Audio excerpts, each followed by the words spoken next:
എല്ലാവർക്കും എൻ്റെ ചാനലിലേക്ക് സ്വാഗതം. ഇന്ന് ഞാനൊരു വെറൈറ്റി റെസിപ്പിയുമായിട്ടാണ് വന്നിരിക്കുന്നത്. തമ്പനയിൽ കണ്ടപ്പോഴേ നിങ്ങൾക്കത് മനസ്സിലായി കാണും. മറ്റൊന്നുമല്ല, കാന്താരി ഐസ്ക്രീം. പേര് കേൾക്കുമ്പോൾ നിങ്ങൾക്ക് തോന്നും കാന്താരി കൊണ്ടൊക്കെ ഐസ്ക്രീം ഉണ്ടാക്കാൻ പറ്റുമോ എന്ന്. എന്നാൽ കാന്താരിയുടെ ആ അടിപൊളി ഫ്ലേവർ മൊത്തം ഉൾക്കൊള്ളിച്ചുകൊണ്ട് നല്ല അടിപൊളിയായിട്ടൊരു ഐസ്ക്രീം നമുക്ക് ഉണ്ടാക്കിയെടുക്കാൻ പറ്റും. ഒരു ഡിഫറെൻറ്റ് ഫ്ലേവറാണ് ഈ ഐസ്ക്രീമിന്. നല്ല മധുരമുള്ള കാന്താരി ഐസ്ക്രീം എങ്ങനെ ഉണ്ടാക്കാൻ പറ്റുമെന്ന് നമുക്ക് നോക്കാം.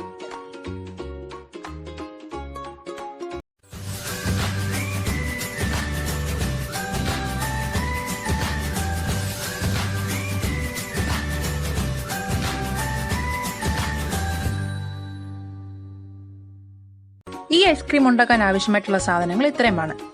1.5 കപ്പ് പാല്, 1/2 ലിറ്ററിന്റെ കവർ പാലിനകത്തുനിന്ന് കുറച്ച് മാത്രമേ ഞാൻ എടുത്തിട്ടുള്ളൂ. 1.5 കപ്പ് പാല്, 1 ടീസ്പൂൺ മൈദ, ഗോതമ്പ് പൊടിയാണെങ്കിലും നിങ്ങൾക്ക് ഇവിടെ യൂസ് ചെയ്യാം, 1/2 കപ്പ് പഞ്ചസാര,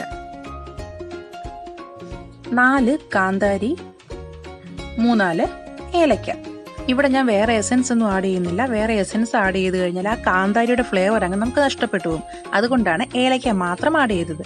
ഇനി ഇതെങ്ങനെ ഉണ്ടാക്കുന്നത് നോക്കാം. അതിനു മുന്നേ ആ മൈദപ്പൊടിയിലേക്ക് ഈ എടുത്തു വെച്ചിരിക്കുന്ന പാലിൽ നിന്ന് 2 സ്പൂൺ പാലെടുത്ത് മൈദപ്പൊടി ഒന്ന് കലക്കണം.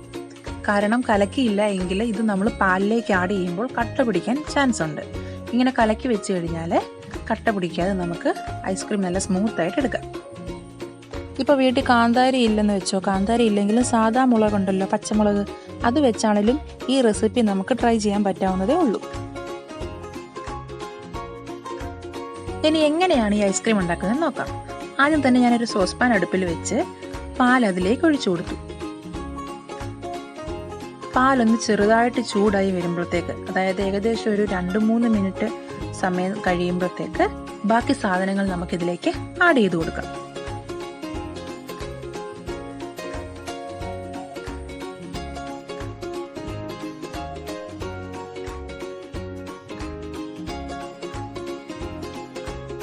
ഇതിലേക്ക് പഞ്ചസാര ആഡ് ചെയ്യാം. പഞ്ചസാര മുഴുവൻ ഒരുമിച്ച് ആഡ് ചെയ്യുകയാണ്. അത് നല്ലതുപോലെ മിക്സ് ചെയ്യുക.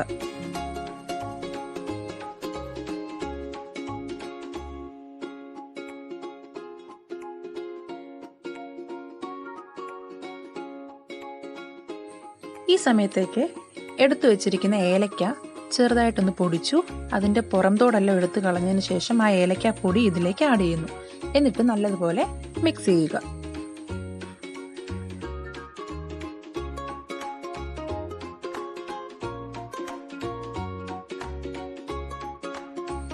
ഇനിയാണ് മെയിൻ ഇൻഗ്രീഡിയൻറ്റ് ചേർക്കേണ്ടത്. കാന്താരി ചെറുതായിട്ട് അരിഞ്ഞു വെച്ചിരുന്നതാണ്. അത് അതിലേക്ക് ആഡ് ചെയ്യുക. എന്നിട്ട് നല്ലതുപോലെ മിക്സ് ചെയ്യുക. ഈ കാന്താരി തിളച്ച് ഇതിൻ്റെ എരിയെല്ലാം അതിൻ്റെ ഫ്ലേവറും എല്ലാം ഈ പാലിലേക്ക് ഇറങ്ങണം. പാല് പിരിഞ്ഞൊന്നും പോകത്തില്ല കേട്ടോ. പാല് പിരിഞ്ഞു പോകുന്ന ടെൻഷനൊന്നും വേണ്ട. നല്ലതുപോലെ ഇളക്കി കൊണ്ടിരുന്നാൽ മതി. ഇതിനു ശേഷം നമ്മൾ കലക്കി വെച്ചിരിക്കുന്ന മൈദപ്പൊടി അതിലേക്ക് ആഡ് ചെയ്യണം. ഈ മൈദ പെട്ടെന്ന് തന്നെ കട്ടുപിടിച്ച് പോകാൻ ചാൻസ് ഉണ്ട്. അതുകൊണ്ട് ആഡ് ചെയ്യുമ്പോൾ തൊട്ട് ഇളക്കിക്കൊണ്ടിരിക്കണം. ഒരു 10 മിനിറ്റ് നേരം ഇങ്ങനെ ഇളക്കി കഴിയുമ്പോൾ പാലിൻ്റെ കൺസിസ്റ്റൻസി ഈ രീതിയിലാവും. ഈ രീതിയിലാവുമ്പോൾ നമ്മൾക്ക് ഈ പാൽ അടുപ്പിൽ നിന്ന് മാറ്റണം. നമ്മൾ ലോ ഫ്ലെയിമിലിട്ടാണ് ഇങ്ങനെ ചെയ്യുന്നതെങ്കിൽ ഒരു 15 മിനിറ്റ് സമയം കഴിയുമ്പോഴത്തേക്ക് ഈ കൺസിസ്റ്റൻസിയിലാവും. ഒരു മീഡിയം ഫ്ലെയിമിലാണ് ഒരു 10 മിനിറ്റ് സമയമേ ആവശ്യമുണ്ടാകുകയുള്ളൂ. ഇനി ഇത് തണുക്കാൻ വെക്കണം. തണുത്തതിന് ശേഷം മാത്രമേ മിക്സിയിലിട്ട് ബ്ലെൻഡ് ചെയ്യാവൂ. ഇപ്പോൾ ഇത് ഏകദേശം തണുത്ത് വന്നിരിക്കുകയാണ്. ഇനി നമുക്കിത് ബ്ലെൻഡ് ചെയ്തെടുക്കാം. അതിനായിട്ട് ഞാൻ ഒരു ജ്യൂസ് ജാറിലേക്ക് ഈ മിക്സർ ഒഴിച്ചു കൊടുക്കുന്നു. ഒഴിച്ചു കൊടുത്തതിന് ശേഷം നല്ലതുപോലെ ബ്ലെൻഡ് ചെയ്യണം. ആ ബ്ലെൻഡ് ചെയ്യുമ്പോൾ തന്നെ കാന്താരിയൊക്കെ പകുതി കൂടുതൽ അതിലേക്ക് ബ്ലെൻഡ് ആയിക്കോളും. ഇനി ഈ ബ്ലെൻഡ് ചെയ്ത മിക്സർ വേറൊരു പാത്രത്തിലേക്ക്, അടപ്പുള്ള പാത്രത്തിൽ തന്നെ ഒഴിച്ചു വെക്കണം. ഇനി ഇത് ഫ്രീസ് ചെയ്യാനാണ് വെക്കേണ്ടത്. അതിന് മുന്നേ നല്ലൊരു അടപ്പ് എടുത്ത് അത് നല്ലതുപോലെ മൂടി വെക്കണം. ഇതിനെ ഞാൻ പറഞ്ഞത് അടപ്പുള്ള പാത്രം തന്നെ എടുക്കണമെന്ന്. ഇത് ഫ്രീസറിൽ വെക്കാം. ഒരു 3-4 മണിക്കൂർ ഇങ്ങനെ ഫ്രീസറിൽ ഈ മിക്സർ വെക്കണം.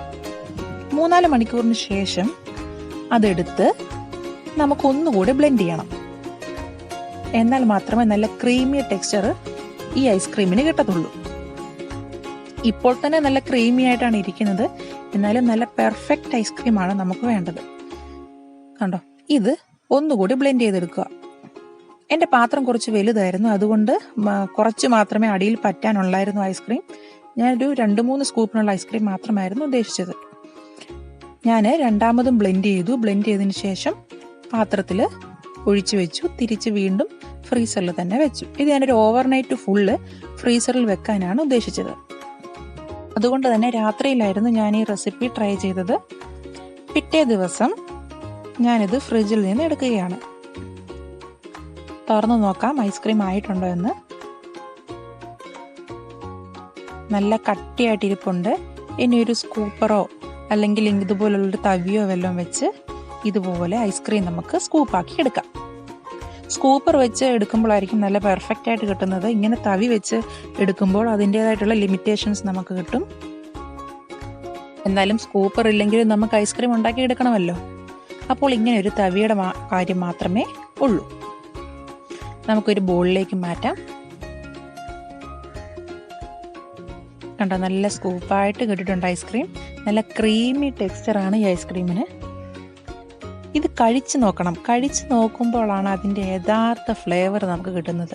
ഒരു എരിയുമില്ല. ഇതിൻ്റെ ടേസ്റ്റ് എങ്ങനെയാണെന്ന് വെച്ചാൽ, ആദ്യം ഇത് കഴിക്കുമ്പോൾ സാധാ ഐസ്ക്രീം കഴിക്കുന്നത് പോലെ ഉള്ളൂ. മീൻസ് അതിൻ്റെ കാന്താരിയുടെ ഫ്ലേവർ നമുക്ക് കിട്ടും നല്ലതുപോലെ. ഇത് തൊണ്ടയിൽ എത്തിക്കഴിയുമ്പോൾ 1-2 എരി അങ്ങും ഒക്കെ ആയിട്ട് നിൽക്കുന്നത് പോലെ നമുക്ക് തോന്നും. നല്ലൊരു ഫ്ലേവറാണ് ഈ ഐസ്ക്രീമിന്. ചില്ലി ഐസ്ക്രീം, കാന്താരി ഐസ്ക്രീം എന്നൊക്കെ നമുക്കിതിനെ വിളിക്കാം. എല്ലാവരും ഈ ഐസ്ക്രീം ഒന്ന് ട്രൈ ചെയ്ത് നോക്കണം. എന്നും നമുക്ക് വാനില ഐസ്ക്രീമും ചോക്ലേറ്റ് ഐസ്ക്രീമും മാത്രം കഴിച്ചാൽ പോരല്ലോ, ഡിഫറെൻറ്റ് ഫ്ലേവറുള്ള ഐസ്ക്രീം ട്രൈ ചെയ്യണ്ടായോ? എല്ലാവരും ഈ ഐസ്ക്രീം ഒന്ന് വീട്ടിൽ ട്രൈ ചെയ്ത് നോക്കണം. എന്നിട്ട് ഇതിൻ്റെ അഭിപ്രായം എങ്ങനെയുണ്ട് ഈ ഐസ്ക്രീം എന്ന് ഈ കമൻറ്റിൽ രേഖപ്പെടുത്തണം. ഈ റെസിപ്പി എല്ലാവർക്കും ഇഷ്ടമായെന്ന് കരുതുന്നു. വേറൊരു വീഡിയോയുമായിട്ട് നമുക്ക് അടുത്ത ദിവസം കാണാം. Thank you.